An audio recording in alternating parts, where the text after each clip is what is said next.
welcome. The goal of this podcast is to get listeners connected with others in the sports industry because they say it's all about who you know, and now you know us. All right, hello and welcome to another episode of the Constant Sports Podcast. Today we are joined by Jessica Campbell. Thanks for joining us today, Jessica. Thanks for having me. And then we're also joined by our co-host, Sal Caprita. How's it going, Sal? Good. Wonderful. So we've got a great lineup today.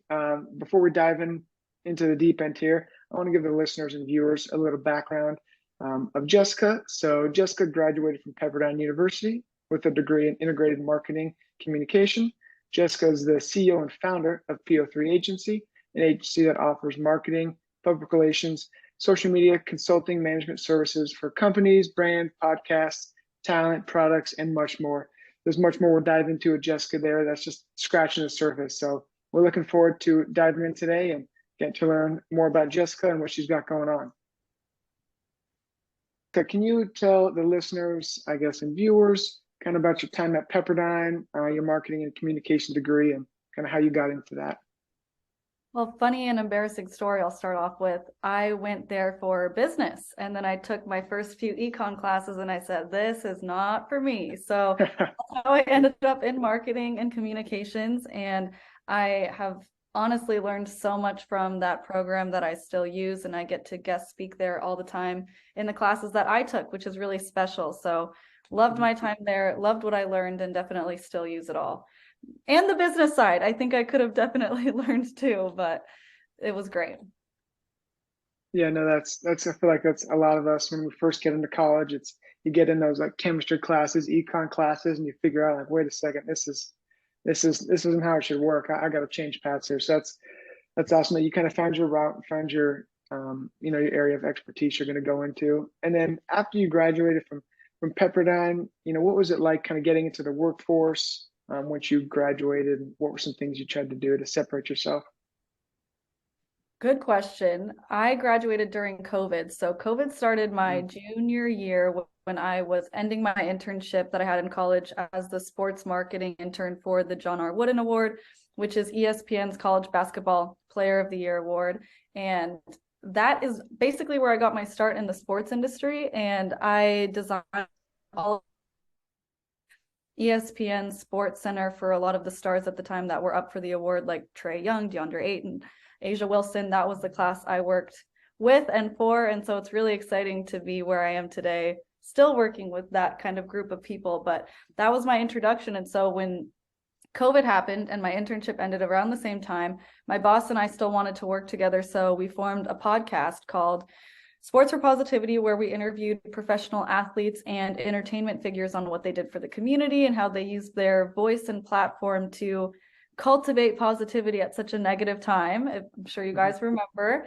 And then I did that before I graduated. So as soon as I graduated, some of the sponsors and athletes we had on the show saw my marketing work and asked if I could do it for them. And I had 2 or 3 people ask within the same week. So I either had to keep applying to jobs or maybe trusted myself and, believed in myself if I could really do this. So I gave myself 6 months to a year. And if things were going well, I would keep going. And if it wasn't, at least I tried, and I'd have hopefully a better resume to start applying to more jobs. And here I am over 2 years later. Yep. No, that's a wonderful story. And we'll dive into that a little bit more here throughout the podcast. But that's an awesome how you get your start, I guess, with the award ceremonies and whatnot. And then so I guess why'd you choose a career in the sports industry? Like your first internship, kind of you said in the sports. Like what made you want to go into that, like into this sector? So I have 2 brothers. I'm a triplet, and basically growing up, it was majority rules. So whatever 2/3 of us, so the boys wanted basically, we would try and we would do. So it was great growing up, but I played a lot of sports and I was around a lot of sports, and God made me 5'3" and tiny. So I was not meant to be a professional athlete. And so I really still loved everything about sports and the industry. And like I said in the last answer, as soon as I saw that there was another place in the sports industry besides player, GM, agent, I was like, okay, this is perfect. This is exactly what I want to be doing. So that's why I'm in it today. And I think beyond that, the memories that sports create and the atmosphere around it, you're not just playing for something, you're playing for something bigger than yourself. You're creating memories for other people. And it's just one of the most special industries, I think, to be in because of all of that. Yeah, I agree. A question that kind of just came up when you were describing kind of that transition out of college and just the opportunities that you were able to presented themselves and everything, was the fact that you highlighted a lot of skills like outside of just like the normal like stuff that we learn in college, whether it's the graphic designing, kind of that, those kinds of skills. How were you able to pick up on those? Was it a combination from your education, or like was it outside work that you did as well? A lot of it was my education. So I went for marketing and communications, but a lot of it was learning the marketing. So every time, I remember I would be in a graphic design class and they would teach us these principles on how to Photoshop and do everything. And I had to use those same principles the next week in my internship to make all of the graphics. So other than that, YouTube was my best friend. I don't know all the answers to anything, but I know how to find them or who to ask to find them, right? So I guess a combination of both. And I'm with you. And YouTube University is a great place for knowledge. I'm there. I frequent that place quite often. So, any skill you essentially need, anything you need to learn, it's a good spot to start. And then kind of going off that, getting information, getting skills. Can you give us a little bit, tips, your thoughts on having a mentor and how our listeners and viewers should go about getting a mentor, that kind of process? Oh my gosh, if there's something that your viewers take away from me, I hope that it's to find a mentor and to get one. And I have had a lot over the course of my career so far, and even during college, because you don't know all the answers and you don't know how to navigate the space, or you're not able sometimes to make connections that you need to make by yourself. And I think having a mentor to help guide you through either life transitions, career transitions, questions that you may have, I think is one of the most valuable things as someone coming into any industry, but also someone who wants to keep growing in their career and in their personal life. And it's not about just having one. I think just like life is like a marathon, you keep running and you're on mile 1, and the people that hand you the oranges and the water on mile 1 and 2 aren't the same in 10 and 11 and 15 and 16. And then by the end, you're surrounded by a whole different group, and the people behind you are still part of your journey and cheering you on, but they're not the people needed to get you to that next spot that you need to be in. So always find a mentor. You can reach out to them on LinkedIn. It's a really easy message. Maybe start with an informational interview before full-on mentorship, but absolutely, I have tons. They're amazing, and I hope everybody has some. Yeah, I'm with you there. And I think that's kind of one of the things that we took away, from grad school, is that, you got to surround yourself with people that are in similar fields, similar careers, but then also you get a broad reach of people that you can be connected with. And that, if you want to be sports GM for the Lakers, you got to go find a GM or something like that, kind of figure out what their route was. And there's so many different routes to take, whether that's, you start here, you got A, B, Z. I mean, there's so many different things you can do. So kind of along with your story, when you graduated during this pandemic and life was crazy, and then you created this agency, what was it like signing your first athlete? Can you give the viewers an inside look into what was that process like, and how did it feel? It's a crazy process. I think one thing that helped me when I was signing was I take a really personal approach with all of my clients, not just the athletes, but especially them. And so many people approach them and are just very surface level, or, take where they're at for granted, or don't treat them as a person, and they're a person first and an athlete second. And I think that was one of the biggest things in the way that I treat my clients, is that we're friends during this process. And if I can get to know them on that level, I'm going to get them the sponsorships that they really want, because I'm going to get to know them on that level. And signing the first one was the best feeling, because it really validates that, you're in it to win it. Like you're doing it and you're helping them, and then watching them get their first deal and then see them in the Super Bowl and all of these different things. You also become part of their family and they become part of yours. So when they win, we win. And that's just the best of all the worlds, right? But it was a really, really great experience. Yeah, I like that. I like that. If they win, you win. I think that's a great, kind of foundational pillar to structure any business on, especially an agency. With the agency world is so, I feel like, everyone says like it's just a bunch of sharks and people are just in it for the money. Where, if you can, like you said, kind of build your company off personal relationships, that's going to go a lot longer than, just saying, hey, I'm going to give you this, I'm going to get you this deal, and kind of treat them as a number, not a human. So that's, kudos to you, and you kind of figuring that out early in your career. That's awesome. Yeah, and that's just a really good point, Connor, on the fact that obviously just tying it all in and being able to build that relationship. So that was kind of a thought that I had, Jessica, and hope maybe you can give the audience a little more information about that. Is just what approaches do you take in being able to build that initial connection, as well as start to build that relationship with your potential clients and kind of develop more of a understanding of them?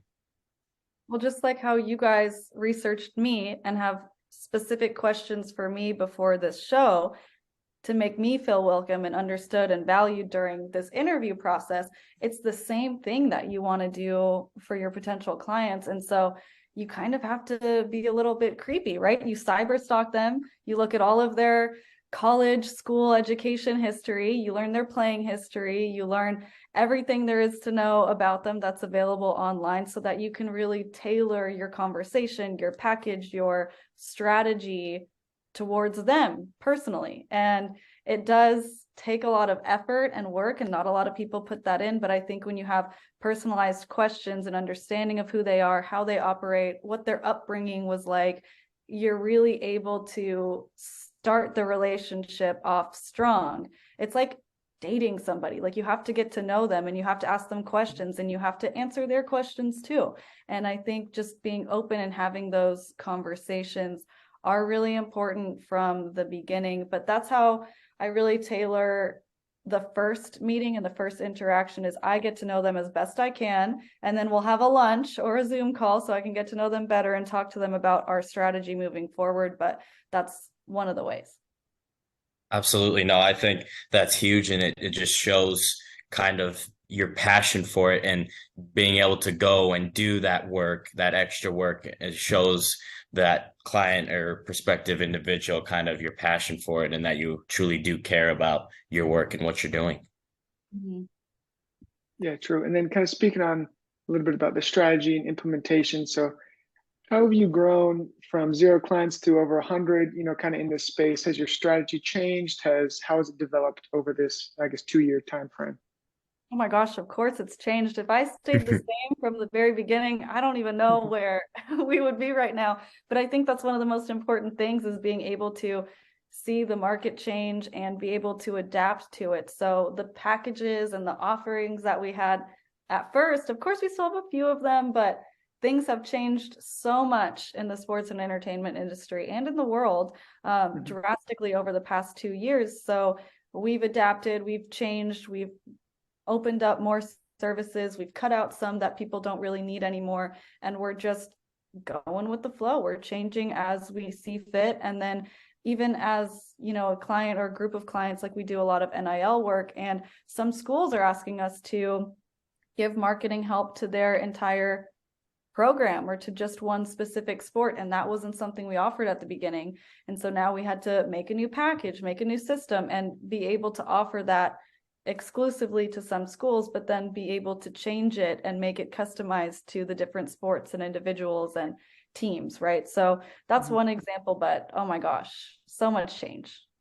Yeah, no, and I wanted to dive into that a little bit regarding the services. And one thing as I've been looking through agencies and kind of been in the space for a while, that I thought was different from your agency is the resume building and career coaching sector. So I guess you mentioned just now that you've been pivoting, and you started here, now you're here, but how did that resume building and coaching kind of package, how'd that all come together, and what made you decide to go down that route? Head on over to Dubby's website, dubby.com, PO3.gg. Take a look at the collections and different products they have. They've handpicked what they believe to be the 10 most critical ingredients for focus and concentration. Use Constant Sports 10 at checkout to save 10% off and view other promotional codes they have going on right now. It was back when I was doing the podcast and we were interviewing professional, not college athletes, about their time in the league, and on top of how they impact their world, it's kind of like how their world has also impacted them. And so what I was finding was that sports was their whole life growing up, high school, college. And for the athletes listening, you guys know, like, that's your life. You are devoted to being the best athlete, the best at your sport, the best that you can be for yourself and for your team. And that also means that you're a student too. So you don't have time to get another job or an internship or help build your resume. And so let's say you're lucky enough, you're part of the 2% that goes into some type of professional league. You're there for 3 to 10 years, maybe more. And then what do you do next? A lot of people don't plan for the next step. And that breaks my heart, because it's so sad to see these individuals with so much to offer and so much potential just kind of crumble and lose themselves a little bit, because everything that they loved and knew their whole life is suddenly taken away at the moment's notice of an injury, being cut, anything like that. So we, in our strategy and how we work with our athletes, is yes, we'll do your marketing plan and your strategy, but we're going to plan for your post-career, whether you want to hear it or not. And so it's not major as they're during the league, but we do have these sprinkles and little Easter eggs of things that we set up for them so that they're building a platform, they're building a career that's tailored to their specific journey when they're done playing. Right. Yeah, that's very important. And I feel like athletes kind of do life in reverse, where it's like they retire at like 28 to 30, and then that's like when most people are like getting full-fledged into their career, like they've been working for a while and now they're maybe, a little bit higher in a company and they're just kind of starting out, whereas athletes are like done with their career at that time. So having that, those Easter eggs and sprinkling in these things where it's like, hey, you're gonna have to focus on this. You might not want to do it now, but it's kind of, you gotta start build these skills, build these resume things. Yeah, exactly. That's funny. But yeah, they need that a lot. And I guess going along with the services, could you give the viewers also an inside look on what's it like hosting these events? Like you did Trenton Irwin's football camp, and you also have the this Rose Bowl youth camp coming up. So just kind of give us inside look on how you do those and kind of what's the why behind those events. So it first started with my client, Trenton, who really just has so much love for his community and the people that have helped build him. And that's really special to me because we actually went to high school together, and I stood in the bleachers watching him play, where he got scouted to play for Stanford, and now he's one of my clients, and we get to hold this camp at that same stadium, right? So it's really special, and it's just a really good event to give back to the community. And his whole idea behind it was that there's so many camps growing up that he was a part of, and it was a lot of instruction and not a lot of fun sometimes. And I think the joy of playing sports is that it is fun and it's a good time, and you build really strong relationships and skills while you play that benefit you outside of that sport. And so this camp was created to be a really fun, uplifting, encouraging day for all of the kids. And this is the second year we're doing it. And I actually won an award last year for this camp and some of the other things I was doing in the sports industry. And that's how the Rose Bowl found me, and we decided to do a youth camp together. So I could give you some insight onto what those camps are like. I don't think we have that much time, but it is a lot of preparation and planning, a bunch of legal stuff and insurance, which isn't the fun, sexy side to talk about. But then you also have to manage the talent and the signups and just the whole thing of that day. So what people see is this big, and then my plan sheet behind that is about this big. So of course. It is awesome though. Very much worth it. I'm fascinated to hear I'm sure as the audience has listened through this, they've picked up on just how much you've been doing already in the sports industry, everything you've already accomplished, and even with all the awards and everything that you've gotten so far, what would you say has kind of been the most rewarding thing that's happened in your career? That's a good question. There have been a lot of things, and one thing I think we haven't touched on yet either is I also have a NIL app for college athletes, so they can actually scroll and apply to deals for themselves. And as amazing as these camps are, and partnering with the Rose Bowl is literally a dream come true, and I kind of get emotional every time I talk about it like this. But I think the app and this company and being where I am and the amount of people that we've helped and the lives that we've changed, and even outside of sports, we have a lot of clients that are influencers, singers, artists, businesses, products, services. We've just been able to do so much good, and I think that's something that I'm really proud of, because we've been doing it for over 2 years now, and I did not think that this was the path for me or where I'd end up. But I don't know, is it corny to say every day? No, that's But perfect. no, I'm just happy to be here and be doing what I love. Yeah, I mean I think that's what everyone should aspire to do, is do what they love, and every day is, should be what they kind of are striving for. And as you kind of mentioned with the app or whatnot, can you give a little bit more background about that? I know it's for the NIL athletes or whatnot, but it kind of is it fully functioning? How's it work? And it's NIL is a whole new space, so we just have a lot of listeners that are kind of interested in that sector. Yep, in July of 2021 is when the rules opened up and allowed college athletes to profit off of their name, image, and likeness. So it's kind of not really common that we're talking about it a lot right now. And so a lot of people might not know what it is, but think of like an influencer on social media where they promote products, they have appearances, or a professional athlete where they do signings and endorsements and things like that. It's the combination of both, really. And this app came about because in July of 2021, a lot of my business clients wanted to start working with college athletes. And of course, I'm like, okay, we'll do it. Why not? And it turned out to be one of the most tedious, time-consuming, hardest things ever, because it was a new space and there was a lot of back and forth between the athlete and company and all of these things. And one day I just got so frustrated, I started Googling like crazy and was looking for some service or some website that could make this process easier or help me. And at the time there wasn't. So I remember I canceled the rest of my meetings that day, and I took a blank notebook and I took pen to paper and designed every single page, word, box on the app that I needed so that it would fit the brand's needs, the athlete's needs, and then the agency's needs, as well as the compliance with all of the schools. So I've been building that since July of 2021, and it just came out December 2022. And it's fully functioning. It's out. It's called Opper on the App Store. You can find it, OPPER. It's short for opportunity. But that's a little bit about it.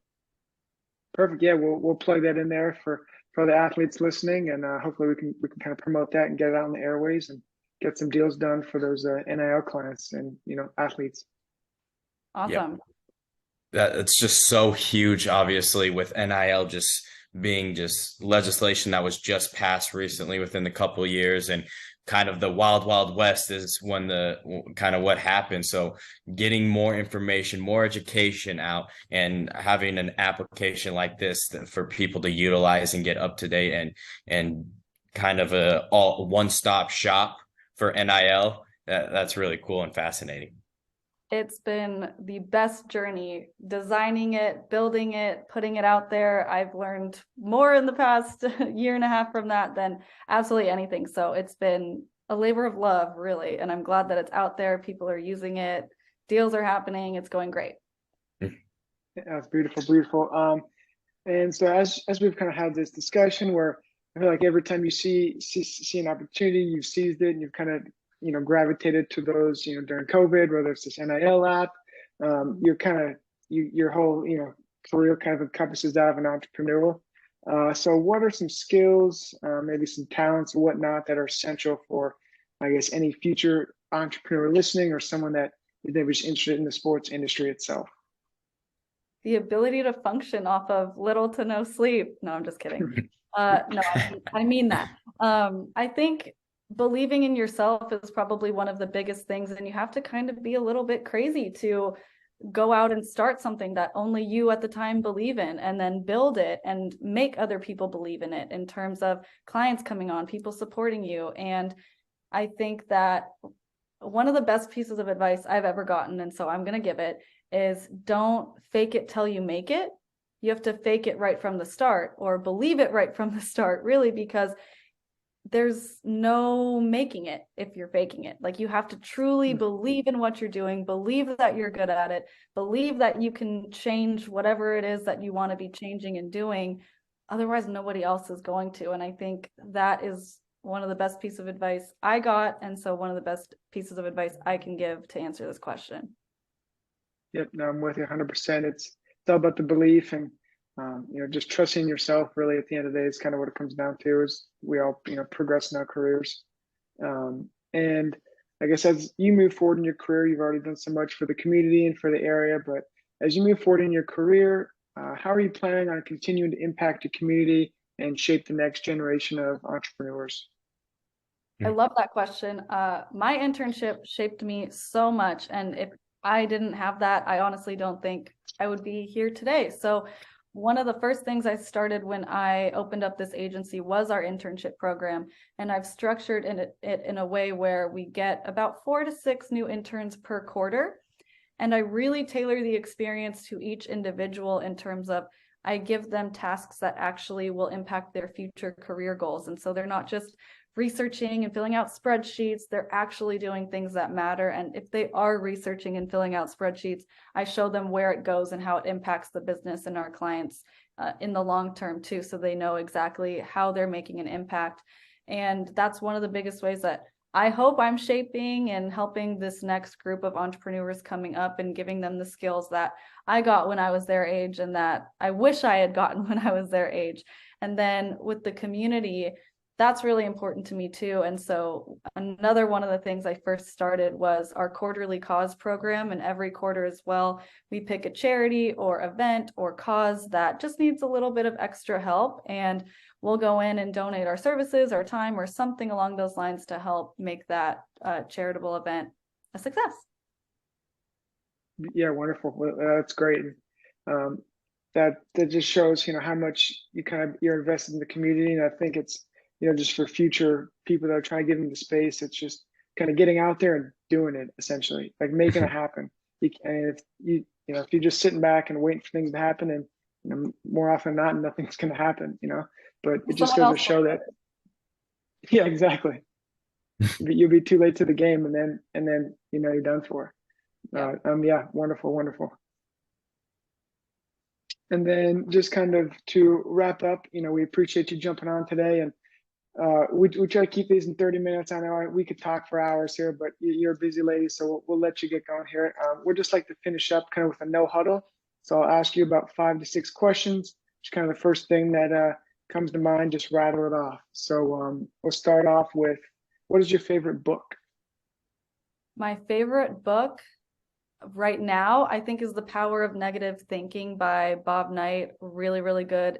It sounds horrible, the power of negative thinking, but it teaches you basically how to see the negative or the ways things that can go wrong, and then how you can plan for those to not happen. So as I prepare for these camps coming up, that's like my rule book.